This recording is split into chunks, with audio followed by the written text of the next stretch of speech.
Much like my, at this point, recent review of TMNT 03, had to think about the year for a second, because my nephews were watching the 2012 show earlier today. This episode of Prime is very much the climax of a little mini arc, so there's not a ton to talk about plot-wise here. I'm mostly going to talk about, again, I've talked about it in recent reviews too, I'm going to talk about how I feel about this particular storyline and how it was resolved. Rewatching this episode, I'm more okay with it now than I was when I first watched it, let's put it that way. And I'm more looking forward to seeing how things go from here than I remember being back when I first watched this. In fact, I think this episode might be the reason I kind of fell out of watching the show for the final season. Like, I went into watching this episode specifically keeping more of an open mind than I usually tend to with things that I think I don't like. And I think it made a difference. And there are certainly things I like about this episode. Like, the new design that we get for Optimus Prime in this episode is cool. I have the figure of it on my Transformers Prime shelf, even though the first edition version of Transformers Prime in his original body is objectively a better figure. Like, it's just better made, right? Like, I don't remember what figure it was now, but I even took a big minigun from another of my Transformers and gave it to this guy because he has one in the show that he didn't come with as a toy, specifically because I wanted him to have the giant awesome minigun that he has in the show. So it's not like I have an issue with them giving Optimus a new body or something. I think that's cool. That's one of the more interesting aspects of this episode. It's, and I'm just going to reference it at this point and then talk about other stuff here, too.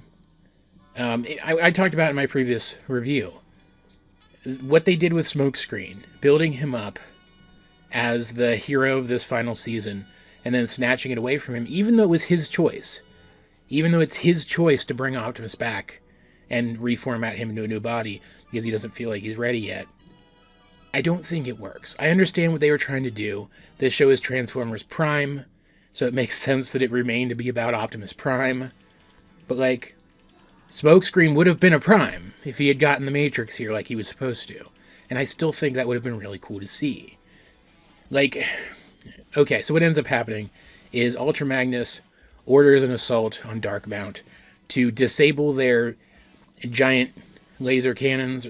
I can't remember what they called them in the show. It doesn't matter either. Because while the Autobots don't have enough power to bring down Darkmount in its entirety, the US military does. They just can't get close enough without risking whole cities falling to these weapons. Megatron is holding major cities, including the capital of the United States, the main force in opposition to the Decepticons right now that aren't also giant robots. That would be cool if the U.S. military had giant robots. In fiction, not the real one, because the real U.S. military sucks. Which would, of course, cripple that opposition, right? So the Autobots say they'll take care of disabling the weapons, and then the military, led by Fowler, can swoop in for the alley-oop. But the problem is, even though their plan is meticulously thought out, to the point that they even have an answer to the Predacon, the being that we will eventually learn is known as Predaking, using a space bridge to trap him in the Arctic where his systems will shut down. What it really comes down to is that regardless of how good a commander he is, Ultra Magnus is just not a Prime. He doesn't have that innate built-in extra boost of power and inherent experience that a Prime does. And so when the conflict more or less comes down to Ultra Magnus versus Megatron, it's very much like when Ultra Magnus in the Transformers movie took on Galvatron and his Decepticons. He's just not enough. Despite having literally the same form as Optimus Prime, plus a little extra, he's not the same thing. He's not enough to handle it on his own. And so they're going to fail, even though they even took painstaking effort to trick many of the Decepticon forces out of their base long enough for this operation to go on. Like, if they had executed this plan with Optimus instead of Ultra Magnus, I think it would have worked, which brings me back to my whole the Autobots should be more proactive and attack the Decepticons sometimes thing, but let's not dwell on that today. I'm sure I'll have more opportunities to dwell on it in the future. Let's not kid ourselves here. So the fact that when Optimus dies, saying that it's okay, Smokescreen, the Matrix will only go to you if you are worthy of it. I just believe that you are. To kind of justify him passing this off to the only other person there with him. When he actually dies and sees Alpha Trion in the Well of All Sparks, welcoming him to the Transformers afterlife, which definitely exists in this version of the universe too. I always think it's kind of weird that there are shows about, like, organic creatures that never confirm whether or not there's an afterlife, but, like, the Transformers have one. I guess that's because they're computers and their brains can be downloaded. You could think of their afterlife as just a big, like, quantum, like, free-floating quantum computer or something, right? Whatever. Weird tangent. Sorry about that. And even though the Matrix chamber does open for Smokescreen, he makes the choice to give Optimus the Forge, which just, it activates the Forge's power, it reformats Optimus, it brings him back to life, because he doesn't feel like he's worthy yet. And I understand that. I understand that choice. It's in line with his characterization, I think, at this point. He has been humbled considerably since he first showed up. But I still feel like this is such a missed opportunity, even though Optimus then flies off to Darkmount, because he can fly now, which makes me wonder why he never tried to upgrade his form with the Forge prior to this, if that's the thing he can do, but whatever. And he's able to basically wrap things up himself, even though that's all the case, even though all of that is the case, and it all worked out for the best by the end. The Decepticons no longer have Darkmount, they're now basically in retreat, they're back to just having the Nemesis. Even though the Autobots now have this souped-up Prime and Smokescreen, both as separate entities that can fight together for them on their side. I still would have rather have seen Smokescreen become a Prime and then swoop in and do everything that Optimus did here. But, like, maybe he still needs a little bit more help from Magnus than Optimus did, and maybe he can't activate some of the Prime relics because he doesn't feel worthy yet.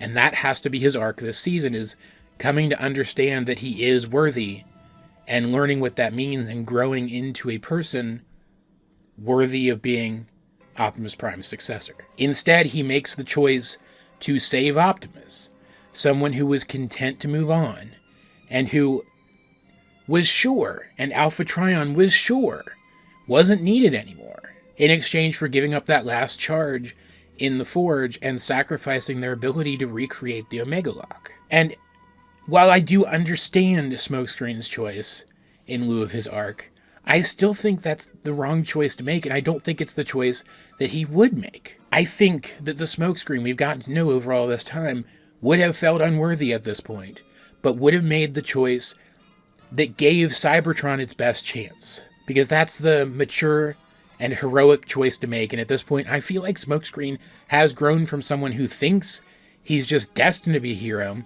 to someone who legitimately is. It just feels like someone somewhere, whether like a marketing agent or a producer or a writer who had slightly better connections than the other writers or something, someone somewhere was saying, hey guys, we can't do the show without Optimus Prime. We can't do the show without Optimus Prime. Let's just go back on that entire arc we've been developing for this character because we can't do the show without Optimus Prime, when it would have sucked. It would have sucked to do the show without Optimus Prime. But it would have been cool to do the show without Optimus Prime. And as I mentioned in my previous review, they could still bring him back later. That's half of what Optimus does, is get resurrected from the dead. Just make that a reward for Smokescreen finally understanding his worth by the end of his next character arc. Like, you'd have to reconcile the fact that there's now technically two Primes.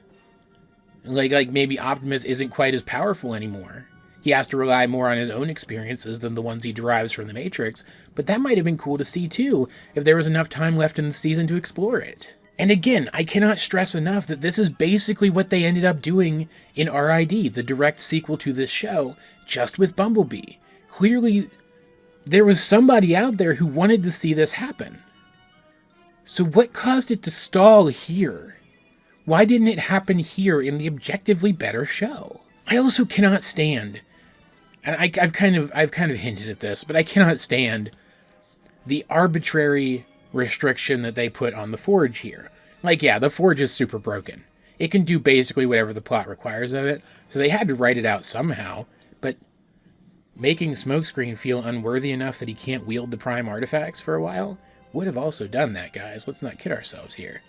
But I don't understand why all of these other artifacts, no one ever mentions them having finite internal power sources. So why is the Forge different? Is it just because it's so powerful? But, like, the Star Saber's powerful too, and they get around that by having it draw upon the effectively limitless power of the Matrix. So why wouldn't another Prime artifact, one that you have to be a Prime to wield and therefore has to have some connection to the Matrix in order to verify that, why wouldn't they just have it draw from the Matrix for its power source too?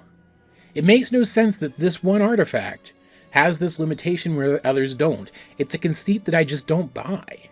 And it takes away from my enjoyment of the episode. It's a testament to how strong the rest of the episode is. Like the cool factor of Optimus getting a new body, actually getting to see the Autobots be proactive for once, seeing this Dark Mount thing resolved, that I came out of this episode enjoying it as much as I did with all of the various hang-ups that I have regarding this little 4-episode arc. I just think it squanders potential and wastes opportunities that I would have liked to have seen come to fruition. And while I'm not, like, immersed within the fandom of the show, I have to imagine that there are people out there who feel the same way that I do. I feel like we were teased something really cool and then just didn't get it. I feel like I had a rug yanked out from under my feet. And while I am optimistic to see what comes next, because the rest of this was good, the Autobots, I cannot stress enough, were super smart in this episode, literally for maybe the first time in the entire show. That has me optimistic about what is to come next. But I'm still disappointed. It's such a weird dichotomy to exist within my brain.